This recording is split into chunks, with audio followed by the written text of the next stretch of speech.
Hi teachers, Brother Judd here, and I've got some help for your lesson here in Doctrine and Covenants section 20. So welcome to the organization and restoration of the church. Here in Doctrine and Covenants section 20, we have the articles and covenants of the church that has to do with the organization of the church legally. It lays out a lot of the doctrines and practices of how the church is going to run and be operated. And that's what the section's all about. But I appreciate that this lesson begins with a really big question, and that is the suggested learning activity. So before we get to that activity, the outcome of this lesson is to help students understand the significance of the Savior's church. The learning activity, it says to give this following scenario. President Oakes kind of sets up the question. He says, imagine that while, you watch the video there, it really brings out this point. Imagine that while discussing with your friends, what did you do over the weekend? You mentioned church. One of your friends replies, I don't mean to be rude, but I don't understand the point of organized religion. Do you really feel like you need a church to feel close to God and to be a good person? Then you could ask your class the question, why do you think some people don't see the need for organized religion? Okay?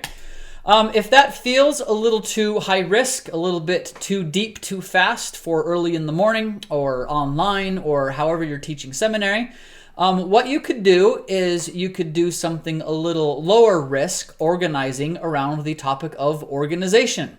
And so try to think of some activity that you could do with your class where they would need to be organized in order to perform the task.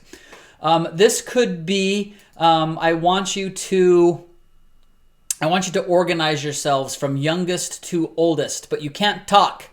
Or I want you to stack the hymn books in as fast as possible. Or I want you to clean this up. Or I don't know. You'll just come up with some kind of activity where if the class is organized, it goes better. And if the class is disorganized, it doesn't go so well. And then you can talk about, okay, why did this work or why didn't this work? Or what made this better? Oh, well, when Tim, he started just directing people, he helped us get organized, then, it went so much better. Okay, I want you to be thinking about that. And now consider this scenario. And then you can, read this scenario and then ask the question. And then all of a sudden, you have moved from the general topic of organization and you've moved over into, well, why do you think people don't see a need for organized religion? And then it just goes straight into the organization of the church and why an organized church and organized religion is so helpful. So I hope that tip was helpful for you. Again, come up with a low-risk activity if you need something just to get the juices flowing, give your students something to do to wake them up.